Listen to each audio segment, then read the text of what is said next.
what I can say about this is just like to don't give up. Sometimes also gets really frustrating. Think about the visa. It just kills you because you don't know if you can, and you can't plan your future if you don't know if you can stay. So one day I say to myself, I'm just gonna stop worrying about it and try to do my best to do stuff in my life. Today on Dirty Linen, we are talking to somebody who has been a constant figure throughout my pandemic, our pandemic, the pandemic that we share. His name is Andrea Vignali, and we met really, I don't know, probably last April when we were in the middle of our first lockdown, and Andrea was a stood-down chef from Grossi Florentino who could not keep his hands still, so he started making gnocchi at his kitchen bench. So, Andrea, welcome to the show. How are you going? Going pretty well. Just came out a really busy weekend, which is good when you own a restaurant. Yeah, so tell us the name of your restaurant, tell us where it is, and what do you do there? So I'm chef and owner at Dente Enoteca in Carlton. It's not just a restaurant. We have a beautiful shop, which is called Sapori. And we continue doing what we used to do during lockdown. That's how we started, selling pasta and sauces to a big amount of people in Melbourne. And now we have also a beautiful Enoteca, which is an amazing restaurant where people can come and dine in, and approachable fine dining. And yeah, that's what we do. How much do you love saying I'm chef and owner of Al Dente Enoteca? Oh yeah, I love saying it. It sounds still pretty funny for me because just 1 year ago, I never thought I was gonna own a restaurant. But yeah, here I am now. Well, take us back to that time a year ago when I think we were all so deep in that initial uncertainty of the pandemic. Tell us about your passage through those first months. Yeah, so I had a moment where I was without any income, and I couldn't work for any other business apart of Grossi Florentino, where I had an amazing 5 years. But in that moment, the restaurant was closed, and I couldn't make money. People like me wasn't supported from the government, and someone said, if you're holding a visa, this is the moment where you should think seriously to stay or go home. And yeah, I was just like, I don't want to go home. My home is here. I got my house, my furniture, my friends. It's like my family here. I got a family back in Italy too, but my life is here now. I mean, also at the time, Italy was really in the throes of a terrible COVID crisis. It wasn't like a place that you really wanted to head back to. And as you say, your life was here, but because you're sponsored by Grossi, that meant that you were tied to them. And if you weren't able to work for them, you weren't able to, work for anybody else. So, yeah, I mean, what was your thought process? What did you do? Oh, so the first thing I started doing was just doing pasta at home. I did had actually just before that, I started making jams. Did you? I didn't even know that. Yeah, just like the day before. Okay. And after that, I started making pasta, and I was just posting it on Instagram, normal tortellini, gnocchi, and I realized there was some friends of mine which they were already missing restaurants. So with Uber Connect, at the start I was just exchanging things with friends.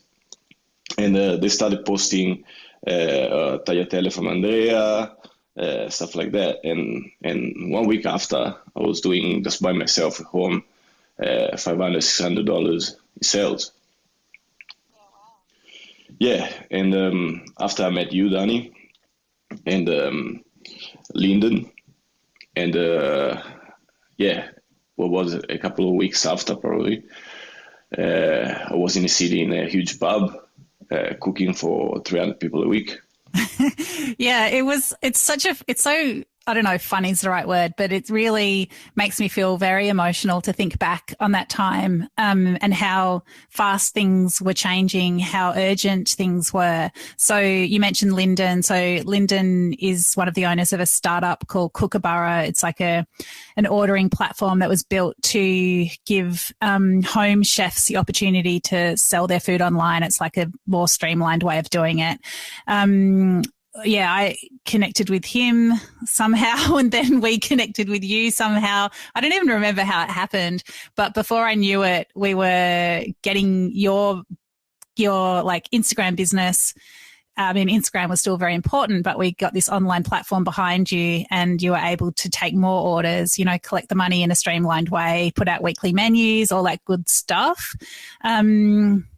And yeah, full disclosure, I did a little bit of work for Kookaburra through that meeting. But I mean, yeah, it's just extraordinary. I think everyone wanted to support you. Yeah, it was amazing. It's still amazing now. Some of those customers which were buying from me at the very start, they now have dinner in the restaurant, and they've been able to look the full journey, and it's unbelievable. It's just amazing, I would say. Yeah. Yeah, it was really emotional, and I think one of the things that was really stood out for me is that as soon as you were selling enough pasta, you started bringing other people on temporary visas into your business and giving them work too. Yeah, exactly. I was feeling really bad for what was happening, especially because I was being in a secure situation, and I never thought something like that could happen to me. And when you think your life is all good, and after you arrive to a moment where you're like, oh, it's not, stress and pressure, they made me do what I did, because the only reason why I did what I did is because I was under an extraordinary pressure. And I started thinking, okay, now I'm making a bit of money, but what about the others? So friends of mine were asking me, and at the start, I have to say, there was a lot of things in my head which were saying, is this the right thing to do? There's a lot more than just selling pasta. There's insurances. There's a lot of stuff, but I kept believing in it, and it worked out. And I'm happy for especially the people I could help.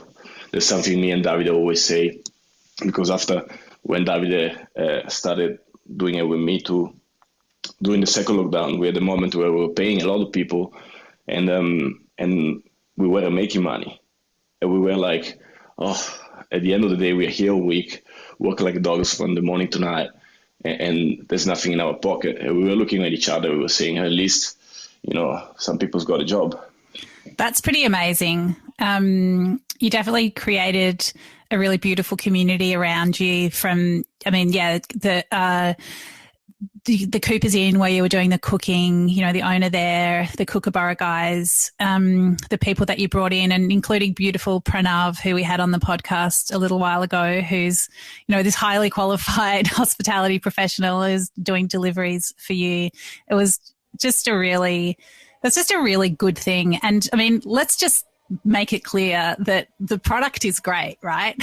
Thank you. Yeah, the product is great. We work a lot on it every day, and now we got a big system in place where we are able to sell the same pasta in the restaurant, delivered online. You can also buy it in the shop.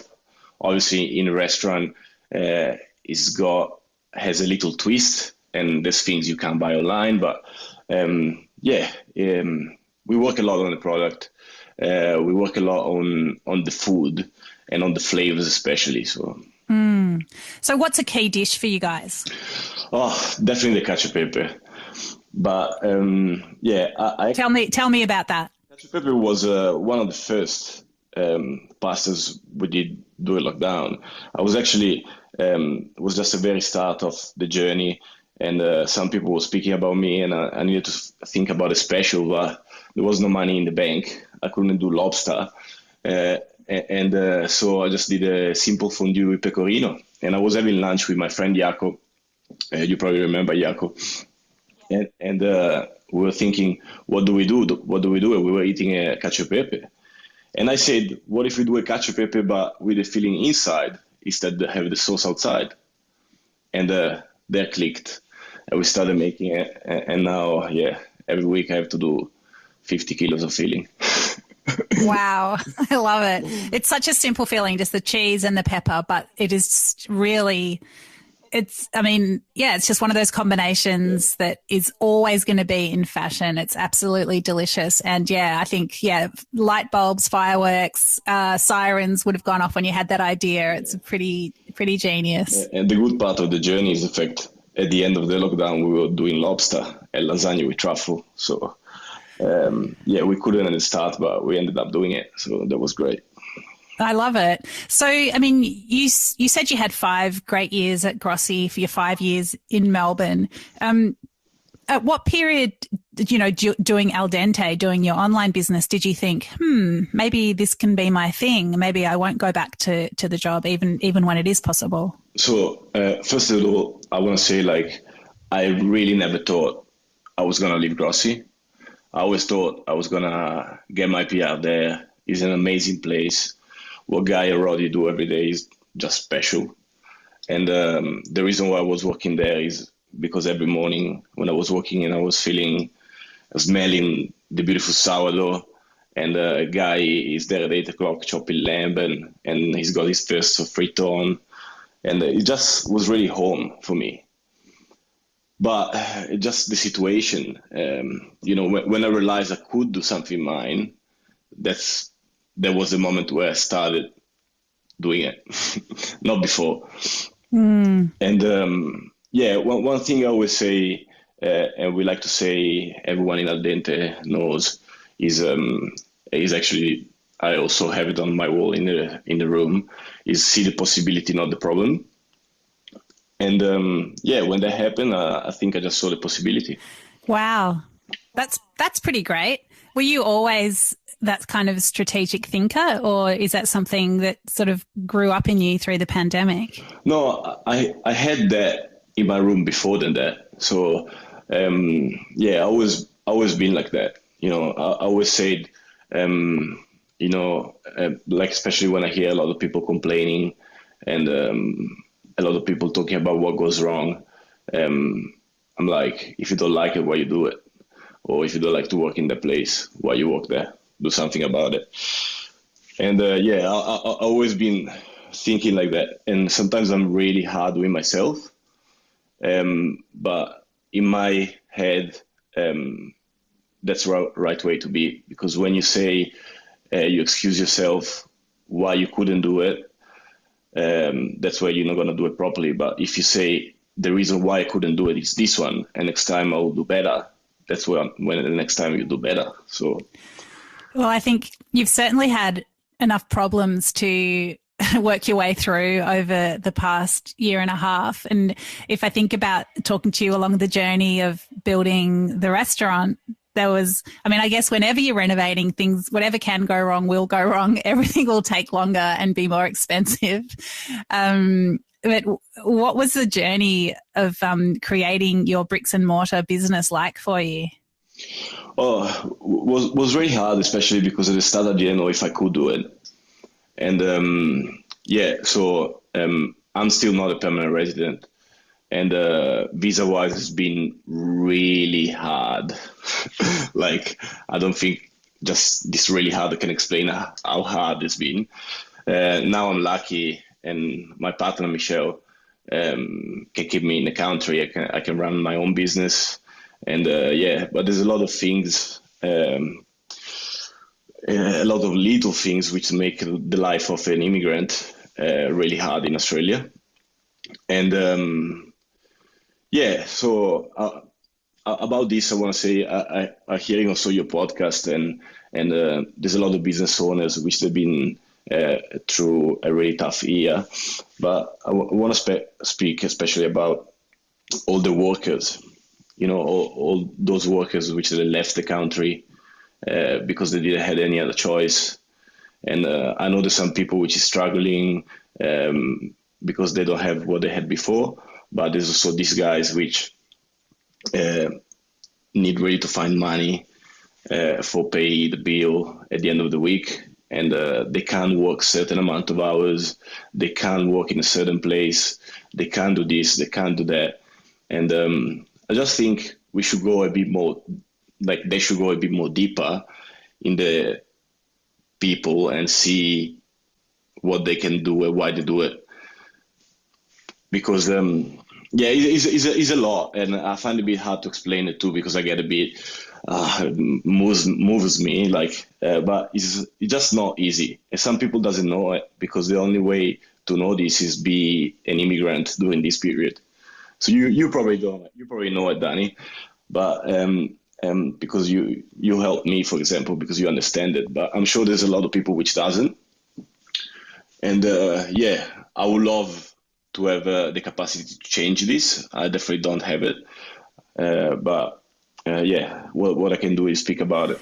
So it sounds like what you're saying is you feel like there are a lot of changes to Australia's visa and immigration systems that could make it easier, not only for workers to, I guess, have a better time here, have the kind of work that they need and as much work as they need, but it would also in turn then make it easier for employers or business owners who at the moment can't find the staff that they need. Is that what you're saying?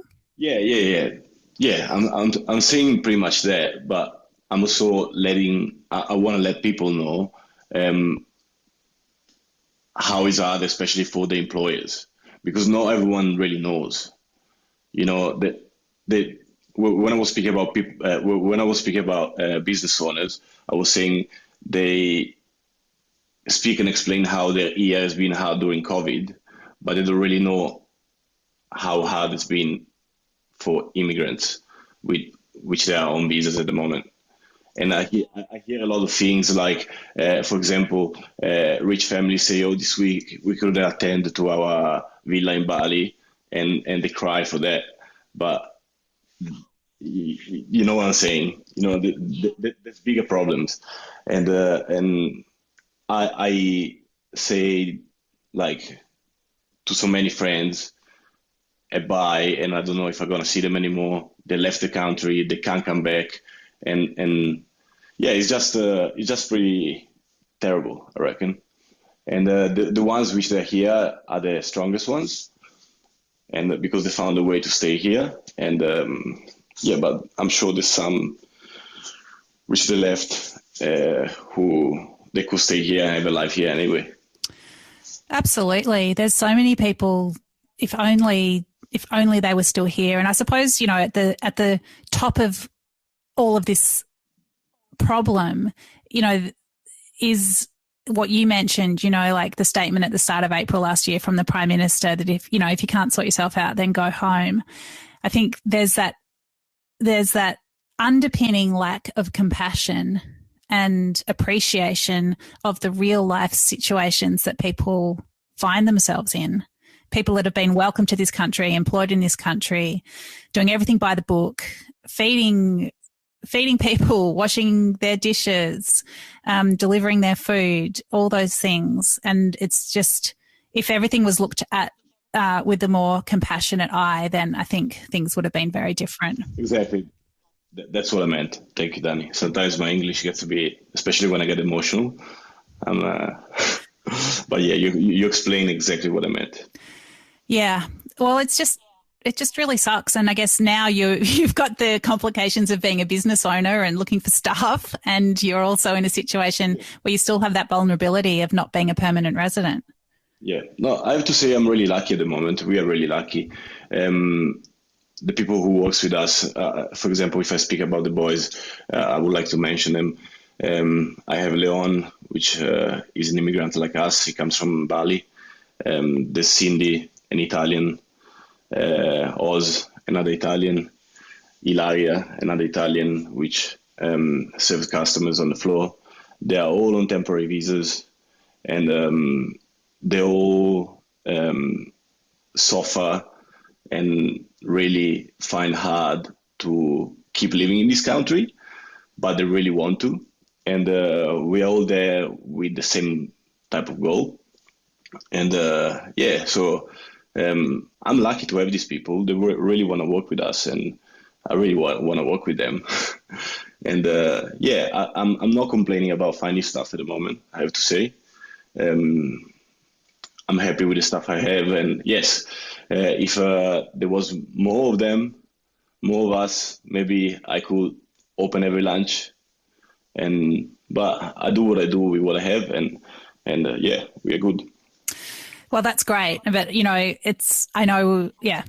I'm sure your staff are so well taken care of and looked at, obviously you're going to be looking at their situations with great empathy and compassion. So I'm sure that is, part of the reason why they want to work with you.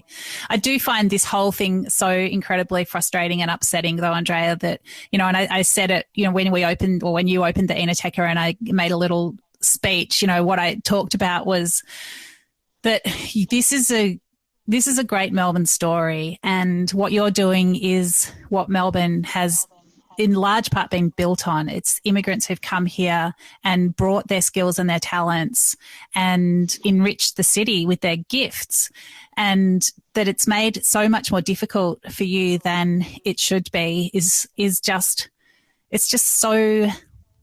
so frustrating and wrong. When you think about what you really should be doing is, dreaming up the next cacio e pepe and not worrying about, about residency. I just find it so frustrating. Yeah, they should just have a different way to judge it, I reckon. Because, if someone wants to come here, wants to work hard, wants to learn the language, and is doing it, why can't stay? It's just, I think they don't go deep enough. That's what I'm saying. Yeah. And you're very determined and, as you say, like you don't see the problem, you see the possibility. And I mean, that's one of the reasons why you're here. Like you've been able to navigate your way through it, not because it's easy, but because you wouldn't look at it another way. Understandably, not everyone is able to do that. Not everyone, falls in love with a nice Aussie girl who can help you stay here as well. So it's, Yeah. Okay. Deep breath. Anyway, what I can say about this is just to don't give up. And sometimes also gets really frustrating. Think about the visa. And I know there's a million people which is thinking the same thing. And they're like, it just kills you because you don't know if you can. And you can't plan your future if you don't know if you can stay. So one day I say to myself, I'm just gonna stop worrying about it and try to do my best to do stuff in my life. And when I was fixing things in my life, after it became easier to fix the visa too. So work hard, get up every day. But I've been lucky because if I'm here now, I need to thank the Grossi family. They sponsor me and they helped me in everything. When I came to Australia 6 years ago, I couldn't even speak in English. I remember the first time Guy Roddy sent me down in a room to get an eggplant. I came up with an egg. I knew how to cook, but I didn't know how to speak. I'm still not a master now. But yeah. It's been a journey. And Andrea, tell people what Guy and the family sent you for opening night. Oh yeah, Guy sent me a bouquet of flowers with a little packet of flour attached, and there was a note: "Enjoy the flowers." Yeah, he's very kind. That's great. I love that's his blessing. Andrea, let's dig back into your past. Tell us a little bit about why you wanted to start cooking and what your first few years were like. Well, I can't even remember actually when I started cooking. I just feel like I always kind of did.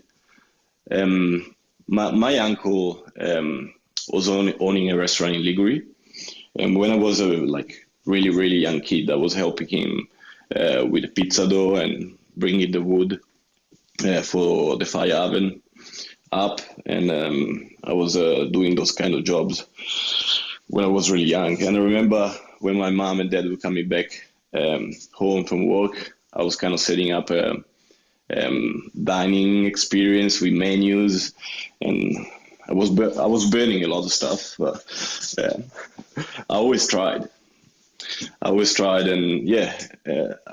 so a bit of a disaster around 15, 16.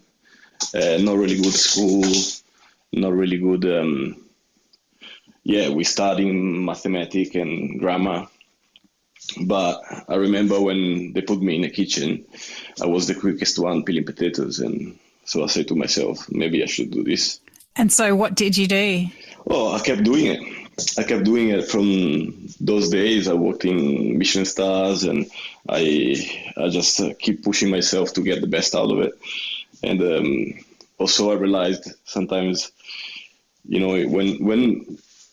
when life gets hard, the worst thing to do is, for me, I speak personally, the worst thing to do is sit and wait. So every morning I just get up and cook, and that makes you happy. And what was it that made you want to come to the other side of the world?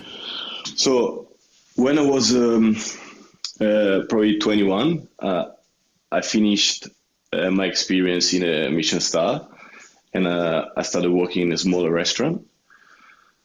And after no longer, I became head chef. And I remember I was doing menus and managing my first staff. And after 1 year, I said to myself, but I'm 22, 21. If I stay here, I'm going to do this forever.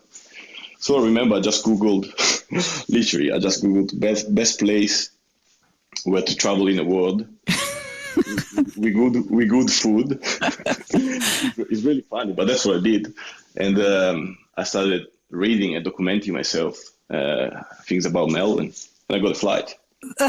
That's so random and crazy and great. Yeah, but sometimes just I wanted to do the same thing somewhere else in the world, because when you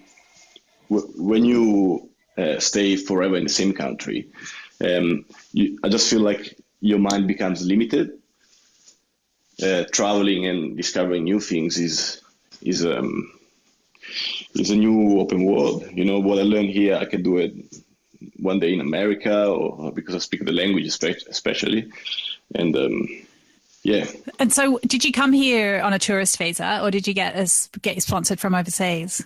No, I came here on a working holiday visa.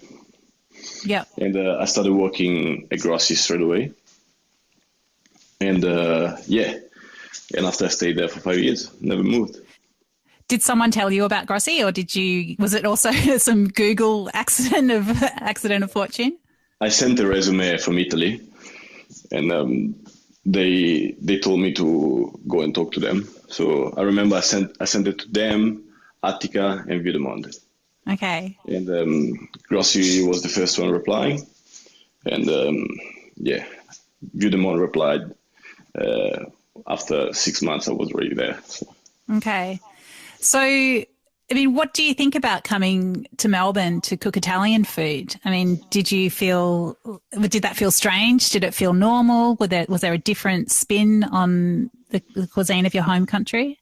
Well, at the start it was hard because it's not exactly like in Italy, obviously, but now I like this type of not being like in Italy, because Italian food in Australia is not Italian food in Italy, obviously, like every other food of every other country. And I was a bit confused and trying to understand why we're doing certain things in certain way. But I have to say, Guy follows the tradition a lot, and they do a lot of researches, and they go and get the original recipes, and they work on them. So I started really enjoying it. And after that, also other cultures started coming in my knowledge, and I was like, why do they do this like that? Why do they do it in this other way? And you create your own type of cooking. So what's an example of a dish that you've sort of built on an Italian base and changed it a little bit? Oh, right now probably everything I do, but I don't know. One dish I remember at the start was the tiramisu I was doing over there, but and I just did it in a cocoa bean shape In a what shape? or cocoa bean, so like the actual cocoa bean, Oh, yeah, right. Okay. and yeah, and now pretty much everything we do is just twisted from Italian, but it's not. And like I would say, if my nonna knew about the cacio e pepe, he would probably slap me in the head. Well, why you do tortellino with the filling inside? The sauce is outside, he would say. But yeah.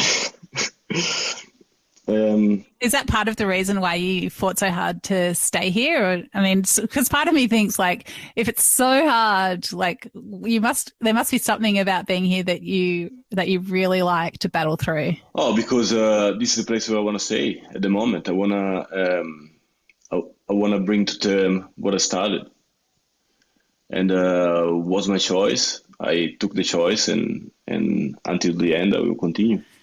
You make it sound very simple.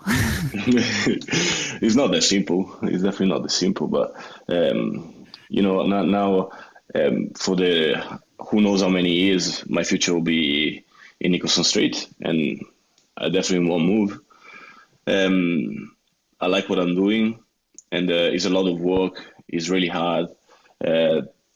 We had months where we had no days off, and but now we are seeing the return, and it's pretty amazing.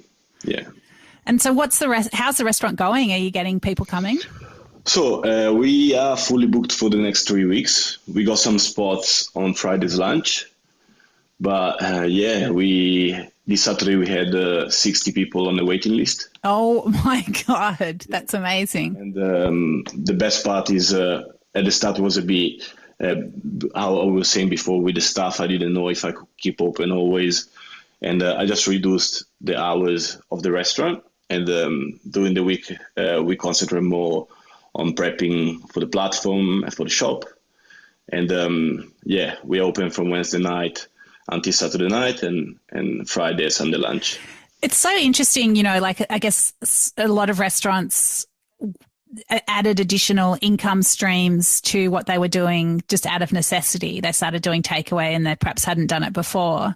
But it's really interesting that you started your business as takeaway or delivery, and you've kept it. I mean, does that just feel like the safe, smart way to do business these days where we're still prone to lockdowns? Oh, for sure. But not just for the lockdowns. And at the start, I was thinking just for the virus. But now I realize some people doesn't actually like to go out for dinner. Some people likes to stay at home with the family and get that experience anyway. We still do 100 deliveries a week. And some people get pasta for the full week. And, if you put a bit of love in that too, and we do it in our way, because yeah, it's different from what everyone else does for sure. But at the same time, it's pasta, so it's not that different. Yeah, no, it's just, I love what we do with the delivery. I will never stop doing it, and the platform is great. We get a chance to tell our story every week. This week we have a beautiful limoncello and topical cello we made, and yeah, it's just a good way to get to the heart of people. So what are you looking forward to for the rest of the year? Well, a day off, maybe. No, hopefully all these 3 areas of the business will be working as an organized machine, and they're already doing, but hopefully, yeah, will be more system in place where they give me a chance to move on the next step. Because at the moment we are just there every morning from morning to night, and we are fighting hard to achieve what we're achieving, but I hope I know it will get a bit easier, but I just want to maintain it, and it would be great to keep doing it in the right way like we're doing now. And yeah. And so we're in the middle of winter. it's a beautiful time for so much produce, so many cooking styles. What's something that you're loving cooking at the moment? Now it's truffle season, so we had amazing truffles, and we're doing beautiful risotto at the moment with tartufo. We had spaghetti with tartufo, which is a dish I used to do back in the days. Some nice spaghetti we make with some truffle inside the spaghetti too, because we got a machine who give us the chance to do that. Wow. And we put a nice egg yolk on top of the spaghetti. We burn a bit of butter with garlic and sage, and we pour it on top of the egg yolk, which cooks it lightly, and we shave some nice truffle on top. And we had fun. Also, we're doing mac and cheese at delivery. At home, they were really upset with me because it's an American dish. But yeah, why not? Yeah, why not? At the end, it's macaroni and formaggio, so it depends just how you call it. Yeah. Nono still has to get over the cacio e pepe, so we better not tell him about that one. Yeah, exactly. Andrea, it's so lovely to have a chat. Is there anything else that you want to say? Well, I just really want to thank all the people which has been helping us during this journey. You also, and especially our staff, which works every day really hard. And that's it. That's all I have to say. Yeah. Great. Well, thank you for persisting with life in Australia. And I'm sorry that it's just hasn't been smooth sailing, but I really hope that the hardest bits are behind you now and you can concentrate on bringing beautiful food to the people. Thank you so much for sharing your story today on Dirty Linen. Thank you, Dani. It's a pleasure.